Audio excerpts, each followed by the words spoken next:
Hi everyone, welcome back to your weekly dose of the scariest creepypasta compilations. Before we start, I want to tell you about our cool club, the Midnight Masters community. If you join, you'll get extra spooky stories that only members can see. You'll also get new stories before anyone else and much more. By joining our membership, you'll be helping the channel bring you more terrifying tales. Now make sure you like this video and smash that subscribe button. Also, ring the notification bell so you never miss a new scary story. Leave a comment below about which story freaked you out the most this week. Alright, dim those lights and let the nightmares begin.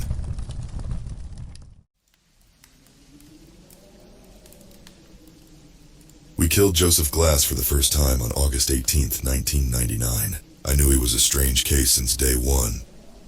Never seen a guy so happy to die before. It was like we were doing him a favor. He refused the automatic appeal. He refused to be seen by a chaplain. He just wanted it over with. It had only taken a little over a year, and it was already time for him to make his appointment with God. He freaked me out just passing by his cell. He was like our very own Hannibal Lecter, the way he just stood there in the back of his cell like he'd been waiting for you. The lights always burned out in any cell he was in, and maintenance had gotten tired of fixing them. Not that he seemed to mind in the slightest. The darkness seemed to swallow his top half, and all I could see were the whites of his beady little eyes poking out of all that black. Billy drummed his baton against the bars. "Up and at 'em, cowpoke," he called in that mocking tone.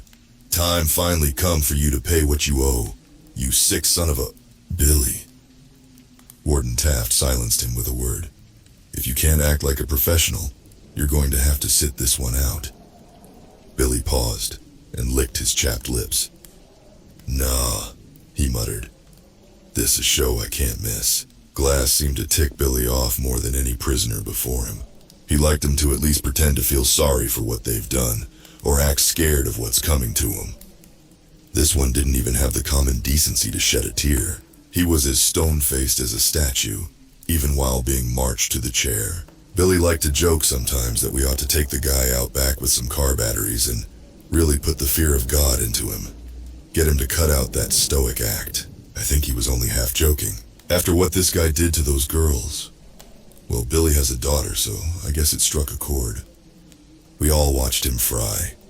The warden, his closest men, the thin-faced man representing the commissioner of corrections, the prison physician, the families of those poor girls. It couldn't have gone more by the book.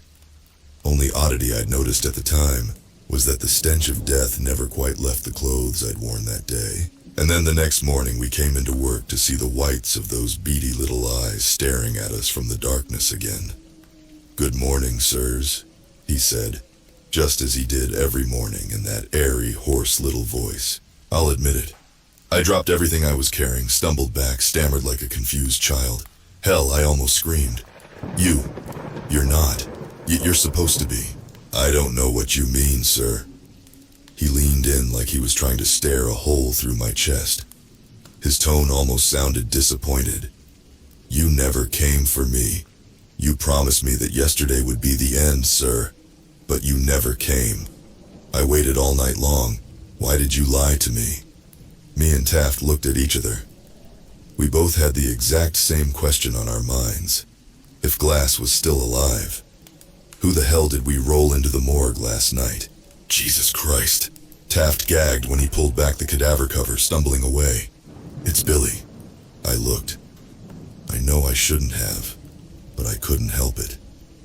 And I'll be forever haunted by the sight of my friend lying there on his back, mouth agape and cloudy eyes staring into the ceiling, open wide as if he'd spent his last moments in a state of terror. The public never found out what happened. The cover-up story was that poor Billy had been taken by cardiac arrest. Internally, it was the scandal to end all scandals. Worst case of incompetence and negligence in history, they called it. They brought the hammer down on anyone even tangentially involved. Me and Taft were out on our ears, and they would have prosecuted us too, but that would have required admitting it ever happened. But I just could never wrap my head around it. Of those dozens of witnesses, not a single person noticed we were strapping a guard to the chair. Not an inmate, It was impossible to the point of absurdity. Glass had been the man in that chair. I'd never been more certain of anything in my life. Some months later, I noticed power flickering off all over the city one evening. It was brief, so I thought nothing of it. At least until I got a call from a familiar number the very next morning. I understand you were one of the staff who regularly worked with one Joseph Glass. We would like to consult with you about an evolving situation. Oh, at 7 p.m. yesterday we attempted the execution of Joseph Glass for the second time. There was a long pause, and when the voice returned, the professionalism had melted away, replaced with a baffled anxiety. And well, it didn't work. I blinked. It didn't. What? There came a long sigh. Perhaps it'd be best if you saw for yourself. And just like that, me and Taft had our jobs back. Officially, Joseph Glass had been successfully executed on August 18th, 1999. Unofficially, they'd tried again 6 months later, just to tie up loose ends. This time, he hadn't even had the courtesy to pretend to die. He just sat there on the chair, motionless and unaffected, while the CO who'd flipped the switch suddenly seized up and began to convulse, screaming and gnashing and wailing as electricity seared him beneath his skin, clawing at his chest until his eyes popped in his skull and rolled down his face like melted candle wax. All around him, lights flickering, machines bursting from pressure, electrical panels vomiting arcs of static. It was a mess. The feds were crawling all over this case now, from a department I've never heard of. Something about investigating preternatural activity. They told me Glass was refusing to speak with anybody but the COs who'd once cared for him. Being walked into that interrogation room almost made me feel like I, myself, was a convict being marched to his execution. Glass was staring at me when I walked in, like he'd been sat there, motionless, waiting for me. I expected nothing less. I took a shuddering breath as I sat across from him. I'd sat across from serial killers and psychos before, and showed no hint of fear. But how could I not now, sitting across from a man who can kill people without touching them? Glass. Officer Mendez. His tone betrayed no emotion. I had thought you'd abandoned me. I winced. No, Glass. I'd just been temporarily relieved. It's good to see you again. Would you like a glass of water? I offered it to him. He didn't even look at it. His eyes just bored into mine, relentless. I'm here to ask you a few questions. Silence. Okay, Glass, I need to know. How you killed Billy and Kramer. I didn't, he replied. It did. It? The thing standing behind you. I didn't bother to turn around. I had enough experience with prisoners trying to trick me into looking the other way, while they pulled off some half-baked escape plan. Glass, please, let's take this seriously, I replied. I've always treated you with respect, haven't I? You've never had any problems with me. Actually, I do. I have a problem with all of you. Oh? You here all believe that. Death is a punishment. There was the first hint of emotion I'd ever heard in his voice. It's not. It's freedom. The only freedom. You promised me that gift. You promised me you'd let me die. You've given it to so many other prisoners while leaving me behind. With all of your machines and your science and your knowledge. Surely you can find a way, if anyone. My throat felt suddenly dry. I had to take a sip of the water myself and hoped it would quell my burning nerves. We're trying our best, Glass. But you have to work with us. It may help if you told us. What exactly is preventing us from executing you? He moved for the first time, leaning in, so slow as to be almost imperceptible. It won't let me die, and that's when I felt a hand settle on my shoulder from behind. Everything stopped. My lungs stopped inflating. I swear my heart stopped beating, and my blood froze in place in my veins, and it all felt so cold. I could see the hand in the corner of my eyes, long and veiny and black. I could feel the breath on the back of my neck. I'd once mocked the way deers froze in headlights. Now I understood. I couldn't move. I couldn't blink. I couldn't couldn't think. I couldn't even take a single breath. Even as my lungs began to cry out for air, and my vision blurred, and my thoughts melded together, all I could see was Joseph's eyes staring into mine, those infinite fathoms of darkness. That Stygian sea that swirled and stormed and thundered in the blackness of his iris, and the eyes of things waiting a million leagues below the waters. And I would have suffocated there, too terrified to even breathe, if those agents in black had not called off the interrogation then and come storming into the room. Later they showed me the tapes from the security camera. There'd been nothing behind me, nothing placing its thin hand upon my shoulder, nothing at all. On May 7, 2001, Glass was set to be executed for the third time, via hanging, or so I heard, in some government black site somewhere far from prying eyes. While it was set to happen, me and Taft were sharing glasses of scotch in his office, nominally to celebrate, really because we were scared. Taft always struck me as young at heart, despite his years, but this was the first time the warden had ever looked truly, properly old. He watched the yard below as he had a drink. "Did I ever tell you why I chose this line of work, Mendez?" I shook my head, and he sighed. Back in '63, they found a woman's body in the backseat of a burnt-out car in some state park near my neighborhood. A prostitute. One of her Johns had chopped her up, burned all the evidence. And you know what got me, Mendez? Nobody cared. Nobody bothered to investigate. Who will notice one less hooker on the corner of Fifth Avenue, right? It didn't sit right with me. The way I see it, Mendez, every life matters, even the ones we try and cast aside. Everybody's got people who love them, and childhood memories and all that. Everybody deserves justice, no matter who they were. He set down his glass and looked me in the eyes. So I joined the force, got the case reopened, found the guy, and I watched him fry. And I like to imagine she was there watching too as he burned. There was a tense moment, and then a chuckle. Course, after that bullet to the hip in '71, I couldn't walk the beat anymore. But I've been just as happy here, watching justice be served. It makes me feel like there's some kind of karmic order to the world. Good deeds and bad deeds get repaid in kind. It was clear there was something lurking beneath his words, some unspoken thesis. Eventually, with old, wrinkled, tired eyes, he said it. I've thought about it, and if Glass doesn't die tonight, I'm finally going to retire, Mendez, he confessed. After what he did to those girls, what kind of order can there be in a world where a monster like that is just beyond justice? I was shocked. Warden Taft always struck me as an unmoving fixture. What would we do without him? He'll die, sir, I promised. It'll work this time. It has to, but he seemed deeply uncertain. With one last shuddering drink, he leaned forward. His eyes. He stared at my expression, as if desperate for me to understand, for me to know. Those things, in his eyes. Haven't you seen them? And at that moment, Taft was yanked up out of his chair. It was so sudden, so inexplicable, I could barely register what I was witnessing. Some unseen force lifted him 2 or 3 feet above the ground, dangling him there. He choked, coughed, and sputtered, desperate to gasp down air which would not come, and clawed at something around his neck which I could not see. He was hanging, I realized, and with wide, horrified eyes, the same as Billy's had been. He silently begged me for help. I sprang from my chair and wrapped my arms around his dangling legs.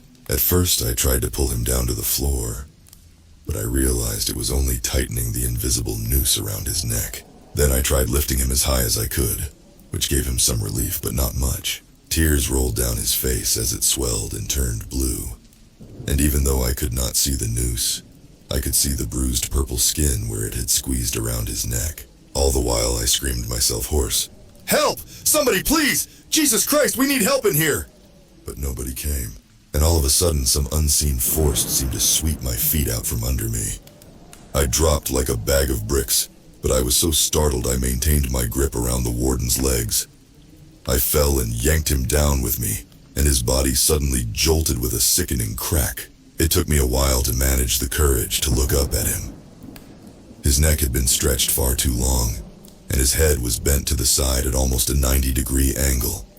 Eyes wide, round, and bloated tongue hanging from dry lips. whatever force had suspended him disappeared, and his body fell upon me while I screamed and screamed. I came bursting from his office to find my co-workers casually chatting and working just outside. Somehow, despite all my screaming and begging while Taft was dying, none of them had heard a thing. I took a page from Taft. I wanted out. We were dealing with something unholy here. Something whose tendrils could reach any distance. And my life, who knows, maybe even my soul, was at hazard. But the agents in the sharp suits made one thing clear. If I refused to cooperate, well, I would make the perfect scapegoat for the murder of Warden Taft. I was marched into the interrogation room to find a Joseph Glass that had abandoned all pretense of humanity. His eyes had darkened to a pure black. Or perhaps he had no eyes at all, only windows into some place of outer darkness. I was shaking like a leaf as I sat in front of him, feeling more like a prisoner than he was. Mr. Glass. No reply. I shuddered, trying to focus on my little piece of paper to distract myself from the blackness of his eyes. I have some questions I'm supposed to ask you. Is that okay? Silence. I take a deep breath. How old are you, Glass? I thought it was just one of those basic questions. Conversation starters, really. I couldn't have prepared myself for his answer. I am old, child. His voice was nothing like I remembered. It was deep and low and rumbling, like there were multiple people speaking in unison, and all were equally ancient. Older than you could possibly know. Older than this nation, and older even than the empire that once bore it. I had to fight the basic animal instinct to flee. Focus on the questions, I thought. Why did you do what you did to those girls? Just so I could feel something again, he whispered. Anything. Did you not feel the slightest bit of guilt, remorse? You ask that. Of me? Me, who has watched empires rise and fall. He almost sounded amused. Does time feel remorse? For time has killed far more than I. But mankind is like the Hydra. All I've killed will be replaced by, essentially, identical stock, and in greater numbers. And then they will die and be replaced. And so the cycle will continue forever. Did you expect me to pity them for being given the death I myself covet? Only the dead are given leave of the cycle. It is a blessing. And suddenly he stood from his chair, as if he'd never been restrained at all. A blessing you promised me, Officer Mendez. I stared up at him in disbelief. What? How did you? But I couldn't even stammer a sentence out before he was upon me, crawling over the table with the eerie grace of a spider. These were no longer the imperceptible hints of emotions I'd come to expect. It was like a switch had been flipped. Tears streamed down his cheeks, snarling with genuine rage, hurt, betrayal. And beneath those black seas in his eyes, all the things that haunted the fathoms below were rising to the surface. You owe me a death. Make good on your word. Pay your debt. I cried out and recoiled from his every touch with disgust, but he was stronger than he looked. I couldn't worm my way out of his impossible grip. I won't. Get off of me, you sick bastard. Do it. Pay me what you owe. It was like 1,000 different voices screaming in my ear. Straining and weeping, I locked my hands around his neck and pressed my thumbs against his throat, trying to strangle him. But instead, I could just feel that grip upon my own neck, squeezing the life out of myself as my lungs burned for air. Yet I kept pressing harder and harder, as if hoping I might somehow break through whatever unholy force was protecting him. And then those terrible hands grasped my shoulders again. And I was paralyzed by a terror that could be called nothing but ancient and primal. Like the thing standing behind me was the same force that had kept my ancestors huddled terrified in their caves 100,000 years ago. And every one of those voices was crying out to me through my very blood. And it pulled me from my chair, threw me as though I were weightless. And the next thing I knew, I was waking up in the infirmary once more. None of this was captured on the security camera. In footage, I just enter the room and have a seat with strange, almost robotic movements. And then the both us just sit there, staring at each other, without speaking, without moving, without blinking, for an hour. After this, Joseph Glass entered a catatonic state, and from then on refused to converse with even me. Now that my usefulness had ended, the agents discarded me like yesterday's trash. Don't even seem to care if I tell anybody. Who would believe me? I thought I'd gotten lucky, that my nightmare was over. I couldn't have been more wrong. Go sorting through any public records, and you won't find a single mention of the name Joseph Glass. They've squirreled him away in that off-the-books black site and scrubbed away every other trace of him. I'd say he'd been unpersoned, if indeed he could ever be called a person at all. But they're still trying every execution method in the book. I don't know quite why. Maybe it's for research. I'm sure the US military would love to find the secret to making its men as unkillable as Glass. And besides, they're not the ones who have to deal with the consequences. On June 3rd, 2005, they tried a firing squad. I know this because me and my wife were out on our second honeymoon, slow dancing by the lake at night to our favorite song, when I felt a wetness against my chest. I looked down to see her eyes as gray and dull as foggy glass, and her chest shredded to Swiss cheese by rounds that made no sound. On December 23rd, 2012, they tried lethal injection. That was the day they found my son's car wrapped around a tree, and baffled coroners discovered that he was dead before the accident even occurred. His bloodstream polluted with Pavilon and potassium chloride. It's been years since I've isolated myself from everyone I knew, hermiting away in this cabin out in the middle of nowhere. And yet the stench of death still follows me. Just a couple years ago, I found a news report mentioning my nephew. Apparently, he'd been found completely exsanguinated, his veins emptied utterly despite no signs of a struggle. God knows what kind of arcane methods of execution they're trying by now. He's not going to let me walk away from this. Not while I still owe him a debt. But I've been doing some research too. Research into those untold legions of things I witnessed staring up from that blackened sea in Glass's eyes. I've learned things men were not meant to know. Practiced rites, assembled tools, ingredients. And I think I know where they're keeping him. Even though they blindfolded me, I counted the second between every turn on our way to the black site. And I've since spent weeks watching the place, cataloging every entry point. Maybe I'm slipping into madness. Or maybe I've truly found the way to put an end to the horror. To finally give this monster the justice that Taft would have wanted for him. Joseph Glass had been right about one single thing. I have to pay what I owe, even if it kills me.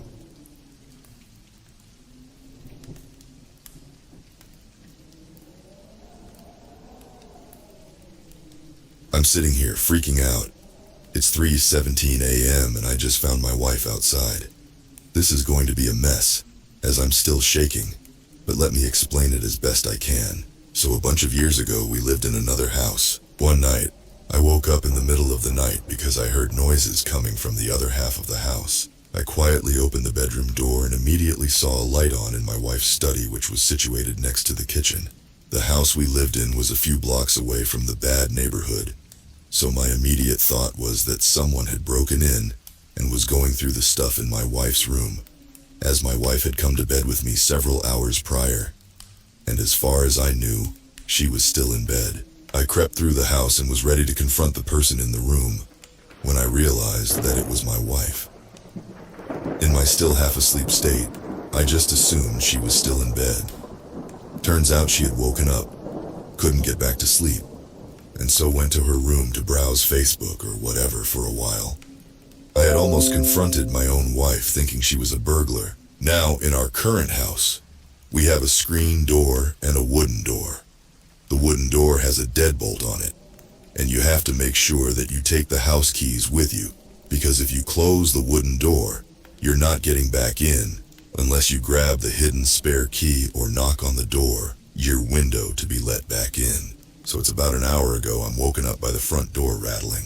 I immediately grab my phone and pull up the security camera located right by the front door. To my surprise, I see my wife standing there, kind of shivering. It's definitely her.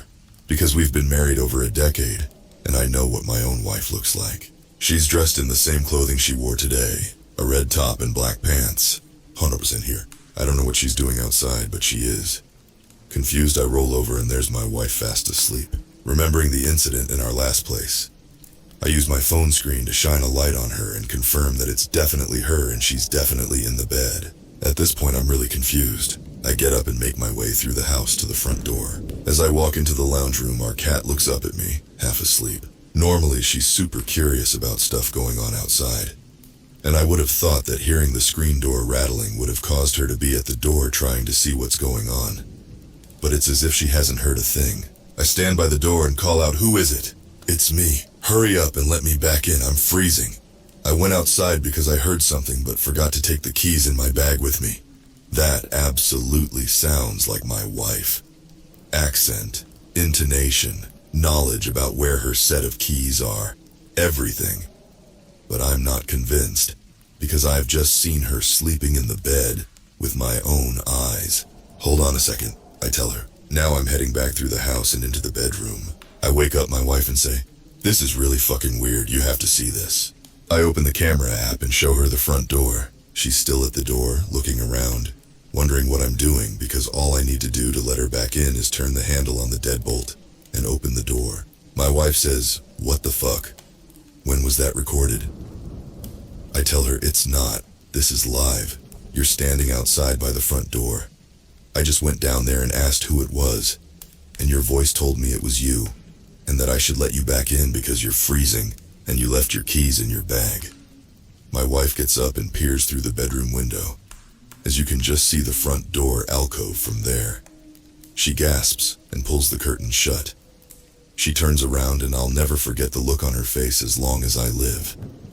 She's terrified. "That's me," she says. At this point, I'm freaked the fuck out.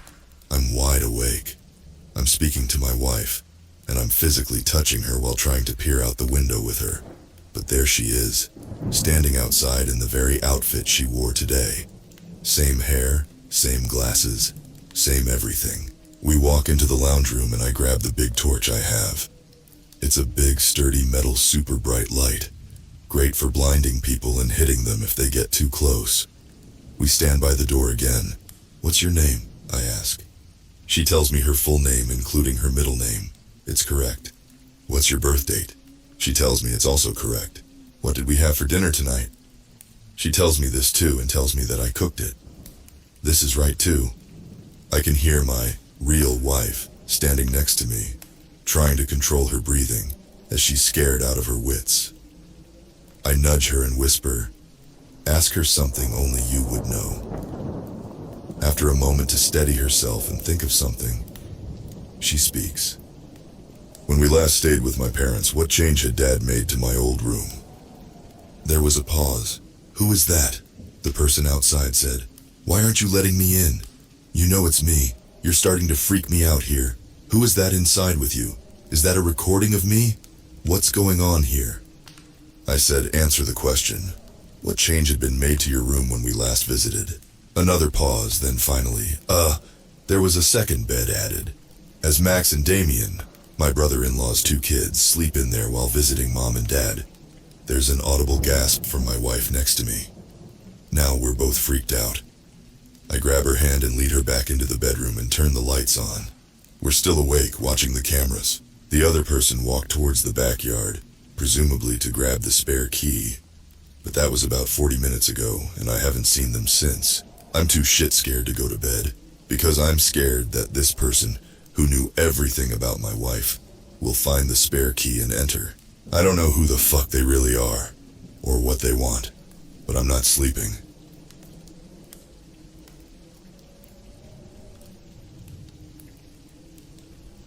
My wife, Mia, and I were driving cross-country. It was our first attempt at the Great American Road Trip. Mia and I rented a small RV. More of a camper than a full-blown RV. We packed up a couple suitcases with plenty of room for any souvenirs, and we hit the dusty trail. We started our journey on the Mother Road, Route 66, driving south from Chicago until we connected to I-70 and shot straight west through Missouri. The goal was to see those parts of the country we had never seen before. stopping anywhere that seemed interesting. From the plains of Kansas, up through the Badlands of Wyoming and South Dakota. In Missouri, we saw the world's largest cap gun. In Kansas, we visited the Evel Knievel Museum and the world's largest belt buckle. We love all those kitschy tourist trap places. Eventually, we made it to Colorado, and after a few hours more of driving through amber waves of grain, we saw them. The Rocky Mountains. We made an exit and headed north through the winding mountain highways. The Rockies were gorgeous, snow-capped in the middle of summer. Some of the peaks pierced through the white fluffy clouds. We saw a sign that read "Traffic Tunnel 3 miles." A little further, and sure enough, there it was. A large tunnel bored directly through the mountain in front of us. A large sign read, "Pike Tunnel, longest traffic tunnel in the nation. Please turn your headlights on now." "How long is it?" asked Mia. "That's what she said," I quipped, but she was right. There was no information beyond the detail that this was the longest tunnel in the nation. "Can't be more than a mile or two," I said as I watched the little white car ahead of us slip into the darkness. A moment later, we joined it. The tunnel was lit by fluorescence that gave everything a greenish-yellow tinge. On the left-hand side was a raised walkway behind a railing for maintenance access. Initially, I was struck by the incredible amount of work that went into the construction of this man-made marvel. "We're under 1,000,000 tons of Rocky Mountain right now," I said. "How many years before this caves in?" Mia responded. I shot her a look. "Let's save the cave-in talk until we're out on the other side." "I'm just saying, nature will take this back eventually," she continued. I scanned the empty road ahead of us.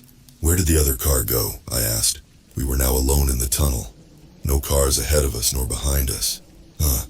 They must have sped off ahead. Maybe they're scared of a cave-in. My Spotify playlist had stopped playing. Mia looked at the phone.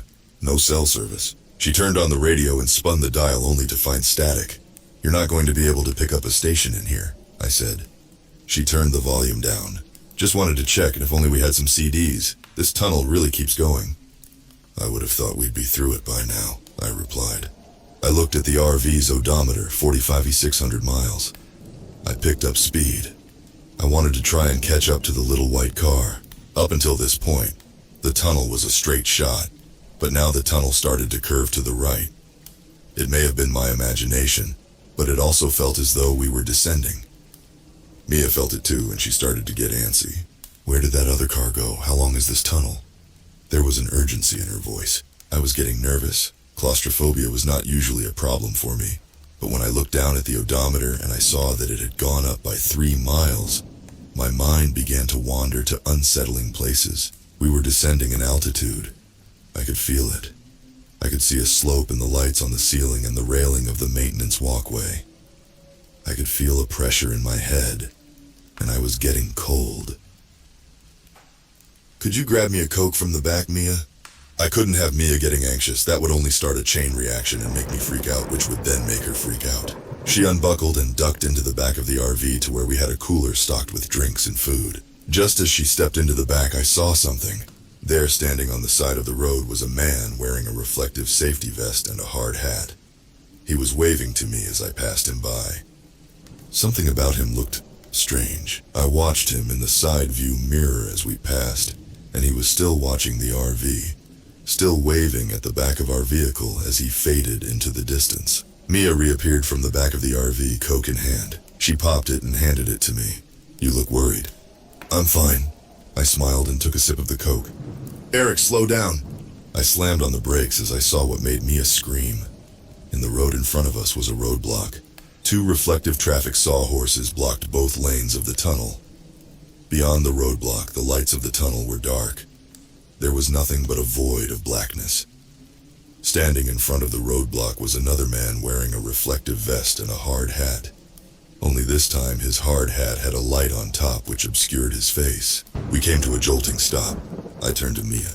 "Are you okay?" I asked. "I'm fine," she replied. "It's a cave-in, isn't it?" "God, I hope not." I rolled down the window, leaned out, and yelled to the man in the hard hat. "Hey, what's going on?" The man was about 5 yards away. He took 2 steps towards us and then raised a hand to his mouth and yelled. "Just doing some maintenance."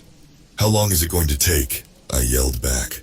The man made a hand gesture as if he didn't hear me. "How long is it going to take?" I called again.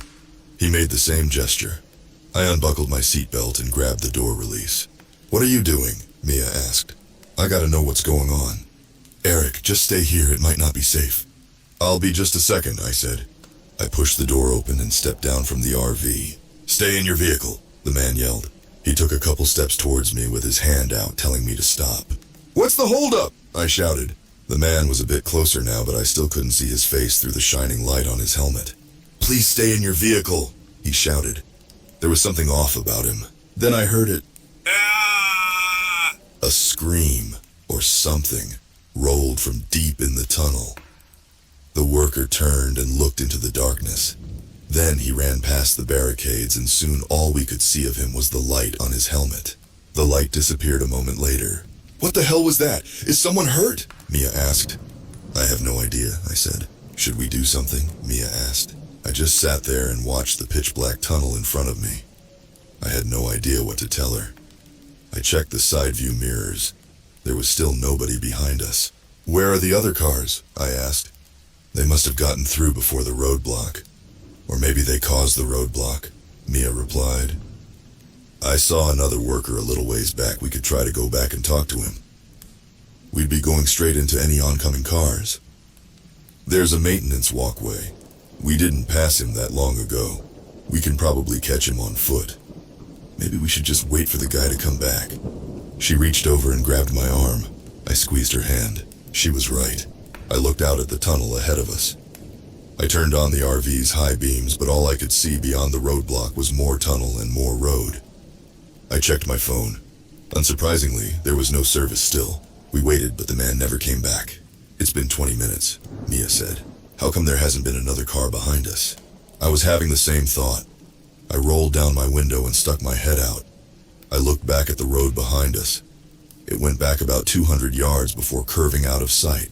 There was no sign of that first worker I saw on the maintenance walkway. I looked at the roadblock ahead of us and clicked on the RV's high beams. There was nothing beyond the roadblock but more tunnel. It didn't look like it was under construction, just very dark. "I think we should keep going," I said. "What about the roadblock?" "We'll move those sawhorses out of the way and just drive past," I said as I opened my door. Mia looked at me, then she cast her eyes to the dark tunnel ahead of us. I knew she was processing the same limited options that I was. Driving backwards would be a huge risk in the instance of another car finally coming along. Getting out and walking would take God knows how long.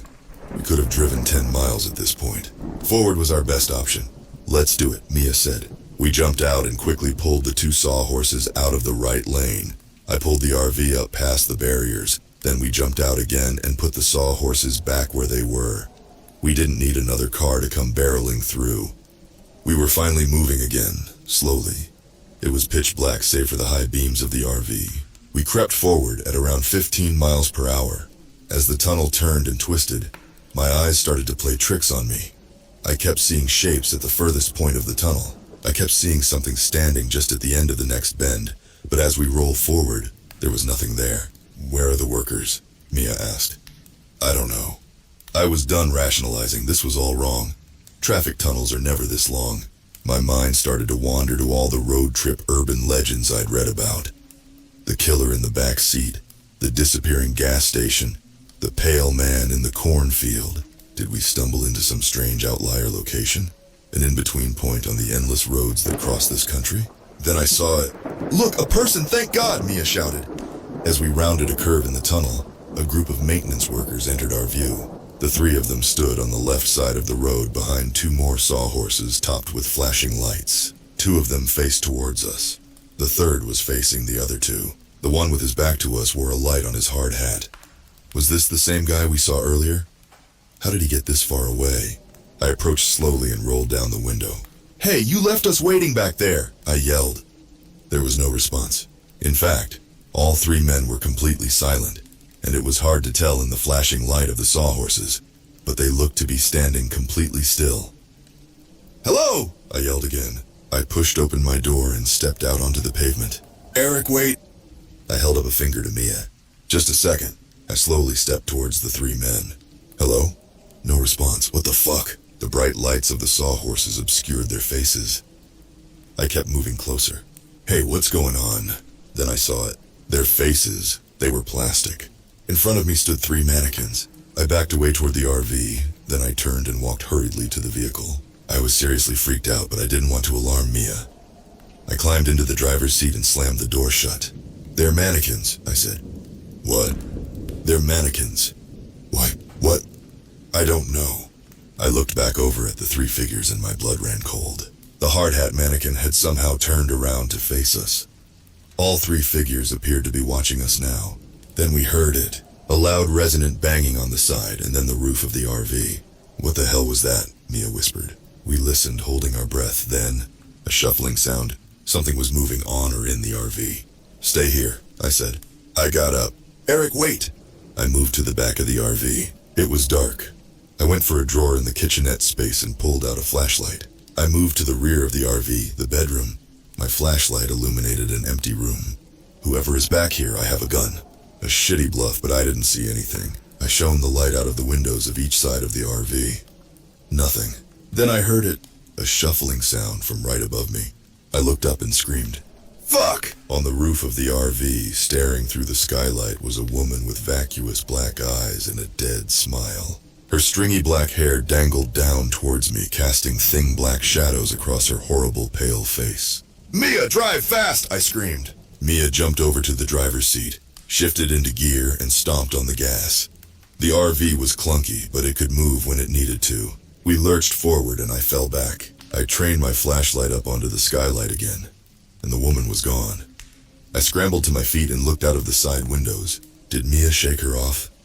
There was no sign of the woman. I moved to the passenger seat, breathing heavily and sweating. What happened?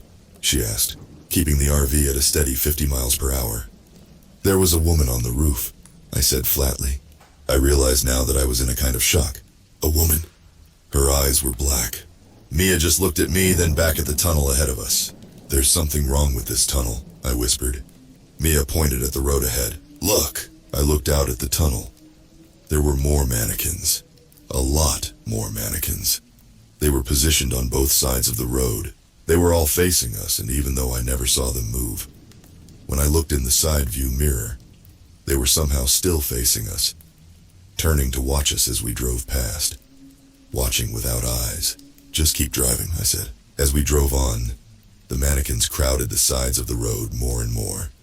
There were thousands of them. Eventually, they were so close that some of their outstretched arms hit the side of the RV. They were closing in on us, squeezing our path forward. One stood in the middle of the road. I don't think I can get around it. Run it over, don't stop. The RV smashed into the mannequin. Its head shot forward and bounced against the windshield, and the vehicle shuddered as it rolled over the body. Soon there were 2 in the road, then 3. I could see where this was going. Pretty soon there would be too many for the RV to ram through, but god damn it, we were going to get through as many as we could. Speed up, Mia. Crash! The sound was surreal, smashing into mannequin after mannequin at nearly 60 miles per hour. Hands, legs, heads, and torsos flew. The windshield cracked. The RV shuddered and screamed and eventually slowed down. Despite the screaming engine, I'm certain the axle was jammed up with lifeless plastic body parts. Eventually, we came to a stop. She won't move, Mia said. She pressed on the gas, but it was no use. The RV just rocked a little bit. Try reverse. She shifted and pressed on the gas. We got some decent movement before running into another jam. Fuck. Should we get out and look? Mia asked. I'll go, I said as I grabbed the flashlight and popped the passenger door. Mia unbuckled her seatbelt. We'll go together. We stumbled out of the RV on the passenger side. It was like stepping into hell. Countless lifeless faces stared out at us from the darkness. The only light came from the headlights of the RV and my flashlight. We clumsily made our way along the side of the RV. The ground was littered with mannequin pieces. I thought to myself, if we could get a couple yards cleared out behind the rear tires, we might be able to back out and get enough momentum to reverse all the way back out of here. Instead, when we got to the back of the RV, my stomach flipped and my heart sank. I was expecting to see a trail of flattened mannequins. Instead, the RV was now surrounded by thousands of perfectly intact mannequins standing at attention, as if their ranks had somehow been replenished after our vehicular assault. This is impossible. She started to cry. I held her close. We'll keep moving, I said. It will never end. The tunnel makes no sense. It only curves one direction. I looked at her. What do you mean? This whole time the tunnel has only been curving to the right. It would sometimes straighten out or go left for a few yards, but before too long we were curving to the right again. We've either been driving in circles or spiraling downwards. So we'll go back the way we came and hope we're not going in circles, I said. We had been driving for hours at this point. Walking back out the way we came would take days. But now that I thought about it, Mia was right. We'd only been curving to the right. This tunnel seemed to be very gradually taking us downwards into the earth. Going forward would not get us any closer to escape. We'll need food from the RV, Mia said. I nodded and we stumbled our way back to the front of the RV, the mannequins' lifeless faces watching us the whole time. I stepped up to the passenger door and nearly fell back when I looked through the window. What the fuck? I breathed. What I saw were two mannequins sitting in the driver's and passenger's seat. How they got in there, I have no idea, but what really made my blood run cold was that they were dressed exactly like MIA and I. They wore identical sets of clothes. The one in the passenger seat had my same New Order t-shirt and black jeans. The one in the driver's seat had Mia's green striped sweater and denim shorts. Their plastic faces stared out through the shattered windshield at the endless crowd of mannequins staring back at them. Mia stepped up and saw the uncanny display. What the fuck? Mia echoed. I pulled myself up into the RV and slowly stepped around my mannequin doppelganger. I avoided looking into its face, but I swear I could feel it watching me as I stumbled around it. Mia followed, and we made our way into the back of our dark RV. Luckily, we had just stocked our cooler full of deli meat and water not long after crossing the Colorado state line. I handed Mia the flashlight and pulled open the cooler. I filled a backpack full of food and water. I turned and saw them. My mannequin double had somehow moved. It was standing in the aisle watching us. Mia's doppelganger was still seated in the driver's seat, but had turned to peer back at us with its eyeless gaze. Mia saw the look in my eyes and turned. She screamed when she saw them and backed into me. I put my arm around her and we stood there a moment, letting our skyrocketing heart rates return to earth. Let's get out of here, I said. I slid the backpack onto my shoulders. Mia joined me at the door. I looked into her eyes. Are you ready? She nodded. I kissed her. I love you, I said. I love you, she said. The look on her face killed me. She was terrified. I'm sure the look on my face was similar. I opened the door and we stepped out. We again stumbled to the back of the RV. Once we were clear of the RV and all the crushed mannequin body parts, it became easier to find footing, though weaving through an endless crowd of lifeless people was a slow process. It was pitch black. Without the flashlight, we wouldn't be able to see a foot in front of us. As I walked, the beam of light created the illusion of movement in the crowd. At least I hoped it was an illusion. The limbs of the mannequins seemed to stretch and turn, but the only sound was that of Mia and I shuffling our way through the crowded tunnel. Things went on like this for what felt like hours. Mia and I were sweating and aching. I was about to suggest we stop and rest, but then I saw it and I froze. Out in the crowd, beyond rows of blank faces, I saw a pale face, black hair, and a dead smile. I saw two vacuous eyes staring right at me. Mia, do you see her? I whispered. See who? I slowly raised my arm and pointed. It was the woman, or whatever it was, that stared back at me through the skylight on the roof of the RV. Oh my God, Mia squeaked. I could see now that the pale-faced woman was tall, a few inches taller than the mannequins. As I pointed, she stared back at me with that terrible grin. What do we do? Mia whispered. I raised the flashlight and pointed it right at the pale-faced woman. I thought maybe this would scare her off. I was wrong. The light only made her appear more unsettling as she stared back unflinchingly. What do you want? I yelled.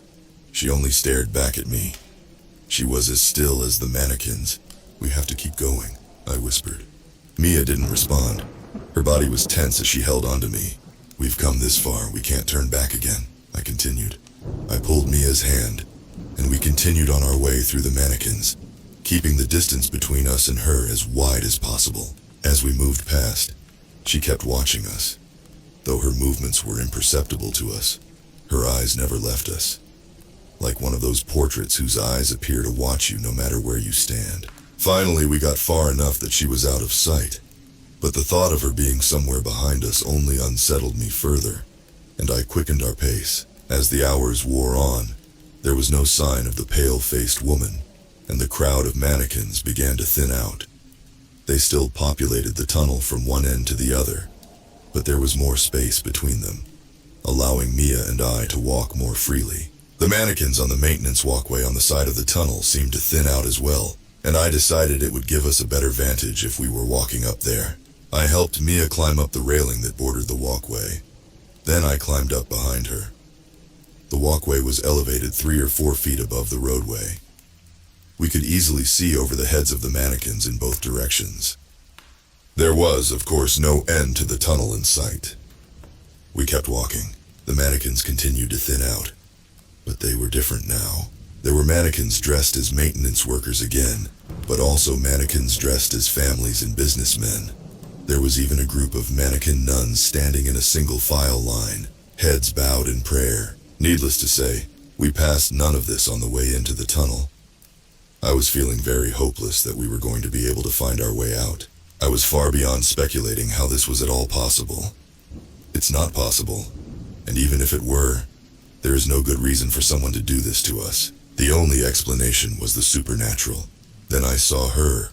Rather, I saw them. Arranged in the middle of the tunnel was a circle of mannequins with long black hair and tattered cloth. They looked exactly like the pale-faced woman, minus any facial features. I kept a close watch on them as we passed to make sure they didn't start following us. "A door!" Mia shouted. Mia pointed a few paces ahead of her. There was a door leading into the wall of the tunnel. We ran towards it. Mia grabbed the handle, turned it, and pulled. It was heavy, and Mia had to brace her foot on the wall to get it moving. The metal door groaned as if it hadn't been opened in years. Finally, it was open enough to see past. It was a hallway. It went out about 5 yards, then turned right at a 90-degree angle. The strangest part was the design of the hallway. It wasn't cement or pavement like the tunnel. The walls were wood-paneled, and the floor was covered in a thick carpet, like a house from the 1970s. "I say we see where this takes us," Mia said. There was no reason to disagree, but I wasn't going to get us trapped in there. I opened up my backpack and took out a water bottle. I opened it and handed it to Mia. She drank half, then I drank the other half. I slowly closed the door, shoving the empty water bottle in the crack to keep it from closing all the way. I turned to Mia. "Okay, let's go." We slowly made our way down the quiet hallway. We got down to where the hallway cornered to the right, and that's when we heard it. "Ka-chunk!" I whipped around. The door had closed behind us. I ran back to it and tried to push it open, but it was no use. There was no way it closed on its own. Someone had to have removed the water bottle. Our path had been chosen for us. There was no turning back. We continued down the hallway. We turned right. The hallway continued, then turned right again. That should have led us right back to the tunnel. But it didn't. This part of the hallway went on far longer than was possible without running into the tunnel. Then it turned right again. It went on like this. Sometimes a section of the hallway was 20 feet long. Sometimes it was 20 yards long. Sometimes it was 3 feet long. But it always turned to the right. At first it was a relief to be somewhere other than the cold, dark tunnel.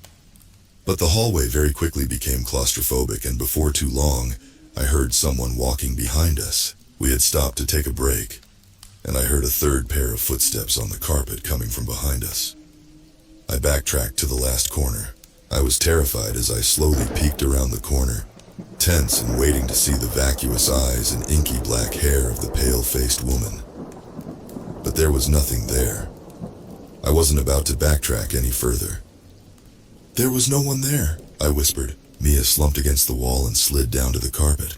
"I think I need to rest," she said. I put my backpack down on the ground for Mia to use as a pillow. She laid her head down and was passed out in seconds. I had no idea how long we had been walking at this point. I stood leaning against the wall. My body was telling me to rest, but I couldn't risk falling asleep. I had to keep watch.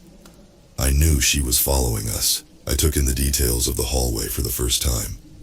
The carpet was a dull brown, and the walls a cheap wood paneling. The hanging lighting fixtures were shaded by stained glass. Something you might see in an old diner. Who built this place? Did someone pick out the carpet and the lighting fixtures? Did a team of workers blast these tunnels into the earth? Or has this place always existed? Was this purgatory? I began to feel dizzy. I was panicking. My heart felt like it was trying to escape my chest. I slumped to the floor and tried to slow my breathing. I closed my eyes. I shot up in a panic. I had fallen asleep while I was meant to be keeping watch. I snapped to my feet and looked around. Mia was still asleep on my backpack. Then I noticed that the hallway had changed. A few paces away, there was now a plain wooden door in the wall. I slowly approached it. I put my ear to the door and I could hear what sounded like TV static and the low murmur of voices. I discreetly grabbed the door handle and turned it slowly. I felt the latch bolt clear, and I carefully cracked the door just enough to peek inside. It was dark, so it took a second for me to register what I was seeing. I saw a small boardroom. A long table in the center was surrounded by seated men in suits. At the end of the table stood another man next to an old CRT TV that was playing static. This was the only source of light in the room, and all the men around the table were turned towards the TV. Suddenly, the screen flickered from static to a solid dark background, and some warped New Age-style music began playing. Then the words appeared on the screen that terrified me like nothing else before. In plain text, the words read, "You will lose her." I froze as I knew these words were meant for me.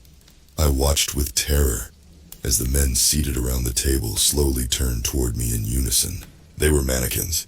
The TV screen then clicked off and they continued staring at me, as I could barely make out their forms through the near-pitch darkness. I quickly pulled the door shut and whipped around to look at Mia.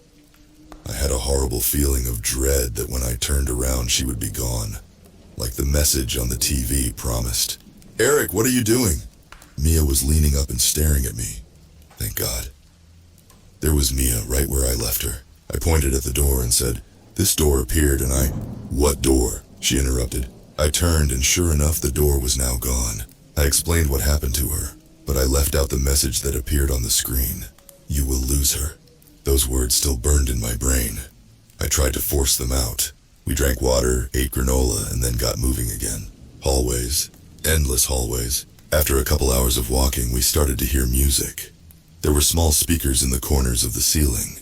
I recognized it as the same New Age music that played on the TV in the boardroom. The melody drilled into our minds. Combined with the dull aesthetics of the quiet hallways and the endless right turns, the music had a hypnotizing effect. The lengths of the halls became more uniform. That is to say, the straight section of hallway was about 7 paces. Then a right turn, then 7 paces, and a right turn. "I think we're walking in circles, or a square," Mia said. I looked at her and took out a bottle of water. I peeled off the plastic label and dropped it on the floor. Then we kept walking. 7 paces right turn, 7 paces right turn, 7 paces right turn. And there it was. Mia was right. The label for my water bottle lay in the middle of the hallway. Somehow we had been led into a loop. I lost it. "Fuck!" I kicked the wall repeatedly and screamed. Mia just leaned her back against the wall. This was our dynamic. If one of us lost it, the other became zen and thought of a solution. More often than not, I was the one to lose it. I finally stopped freaking out. "There has to be a way out. A door," Mia said. "We would have seen it," I replied. "A hidden door," she said. She turned around and ran her hands along the cracks of the wood paneling. "Most likely on the outer wall," she said. She beat her fist on the wall, listening for a change in the sound. I exhaled heavily, sweating and tired, and I started searching the wall as well. We checked the whole first wall, nothing. We checked the second wall, nothing. The third, nothing. The final wall, nothing. I gave up and slumped on the floor. Mia immediately went over to the other side of the hall and started checking the inner wall. "What are you doing? I thought you said it would be on the outer wall," I asked. Then we heard it. Mia beat the wall, and instead of the dead thud, we heard a resonate boom. A door. I shot up and started tapping the wall with Mia until we found where the door ended. It was the width of about 4 wooden panels. I lined myself up in the center, lowered my shoulder, and pushed. It moved. It barely moved, but it was enough to confirm this actually was a door. I recentered and tried again. Lowering my center of gravity, I pushed as hard as I could. The door pushed inward about 3 inches, then Mia joined in. We slowly moved the door. 5 inches, then 10, then 15, then 20. Then Mia slipped inside. I had a moment of panic as she disappeared into the darkness, and those haunting words came back into my mind. "You will lose her." I darted past the doorway, falling through the threshold and hitting the concrete floor. I looked up and there was Mia, thank God. I promised myself I'd never let her out of my sight again. "The exit," Mia said. She looked and sounded as if she were 1,000 miles away. I got to my feet and followed her gaze. What I saw nearly brought me to tears. We were back in the tunnel, but there was light. About a mile down was the mouth of the tunnel, and daylight pouring in. Beautiful daylight. I grabbed Mia tight and kissed her. "Thank God!" she cried. We started moving. Nothing was going to slow us down this time. We sped up into a run down the maintenance walkway towards that beautiful sunlight. As we approached, something else came into view. Parked in the middle of the roadway was a large vehicle. It couldn't be. It was. Our RV sat in the road waiting for us. We ran all the way to it, pulled open the passenger side door and climbed in. There were no mannequins to be seen. I fell into the driver's seat and Mia handed me the keys. I turned over the engine. The most beautiful sound I'd ever heard. I shifted into gear and floored it towards the sunlight. As we got closer, I could see the green of trees and the blue of the sky. We were maybe 100 yards away. I turned to Mia, tears in my eyes, and what I saw turned my blood to ice. Just beyond Mia's window, that horrifying pale face grinned at me. The pale-faced woman was somehow floating outside of the RV. Before I could say anything, her hand smashed through the window and gripped Mia by the throat. Then, in one horrible motion, the thing pulled Mia screaming through the window and disappeared. I slammed on the brakes just as the RV passed through the exit of the tunnel, and sunlight flooded the cab of the RV. I threw it in park and shot out of the door screaming, "Mia! Mia!" I screamed over and over. I rounded the front of the RV and looked back at the tunnel, and what I saw shattered my mind. The tunnel was gone. There was only open road. I had lost her.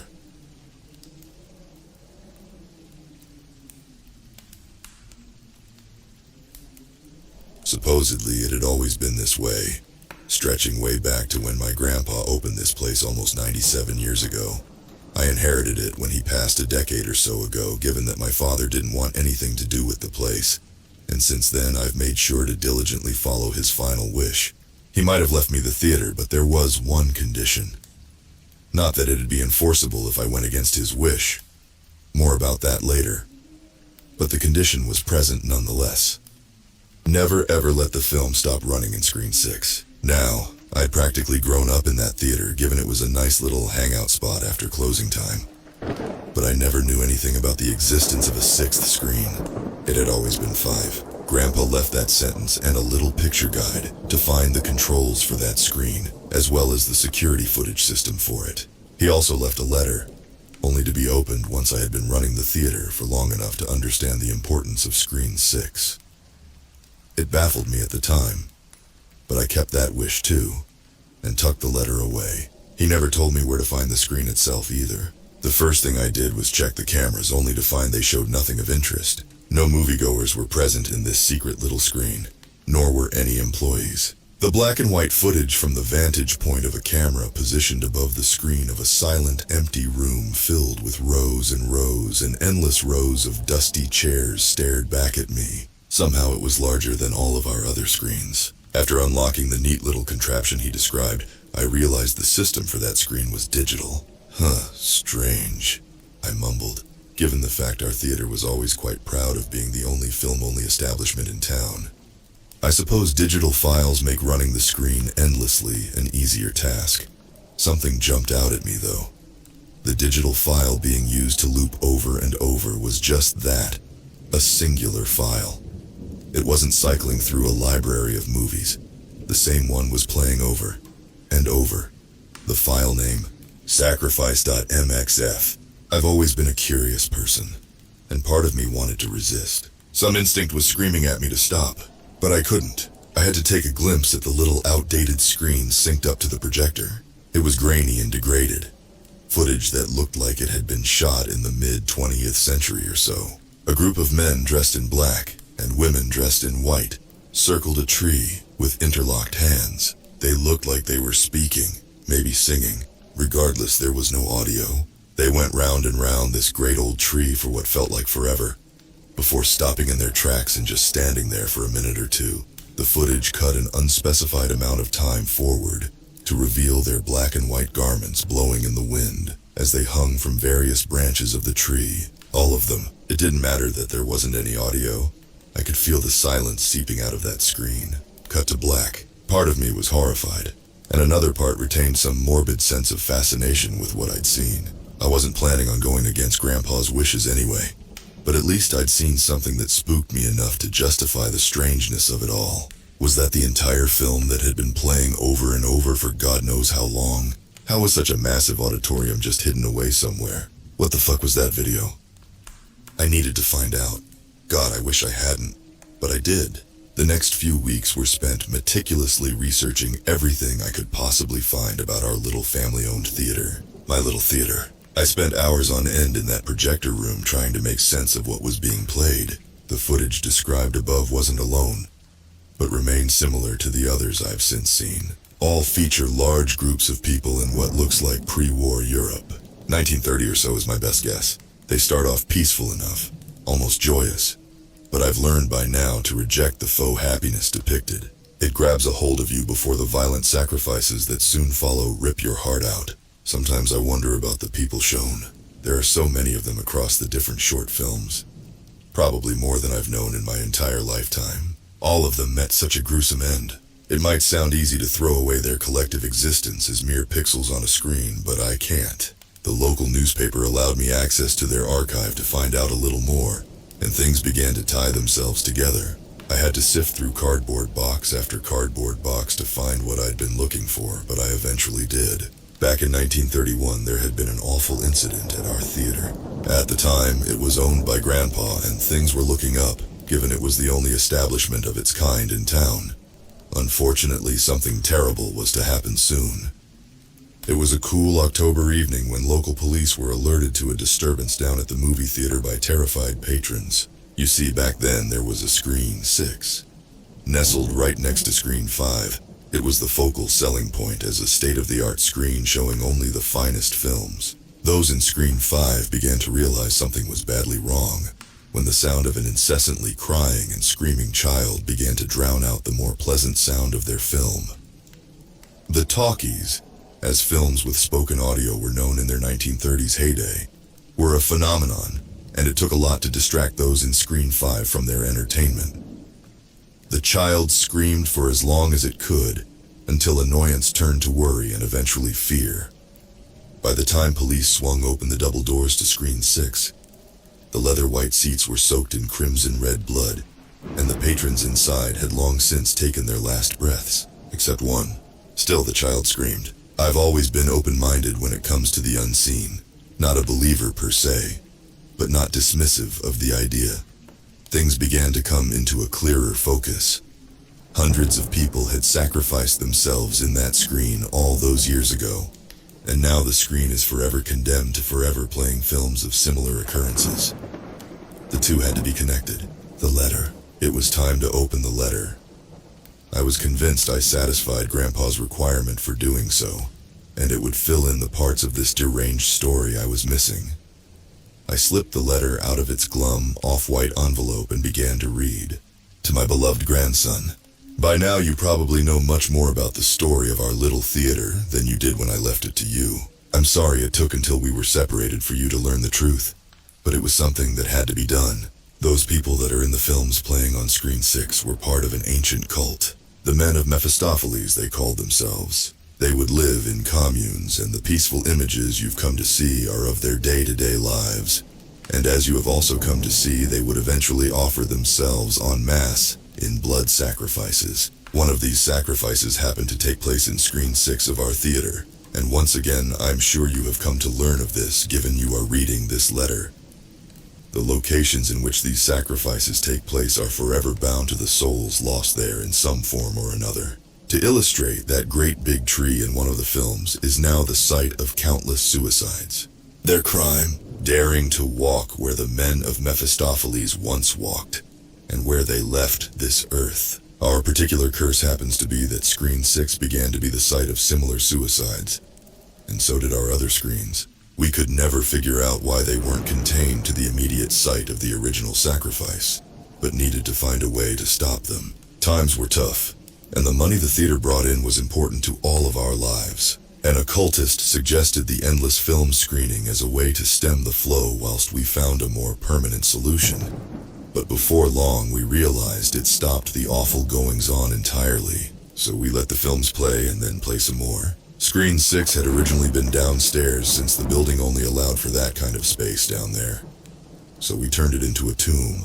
Maybe the misguided souls lost there found some peace in the dusty catacomb of a theater left behind.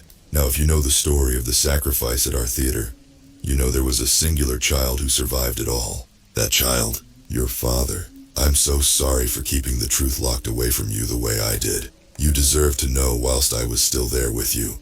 Please know I only ever had your best interests at heart. I love you always. Poppy, it's been a few weeks since I found out the truth about our small town theater. Sleeping has been difficult because of the endless nightmares, as has bothering to keep up maintenance of the place. Still though, the film on Screen 6 plays.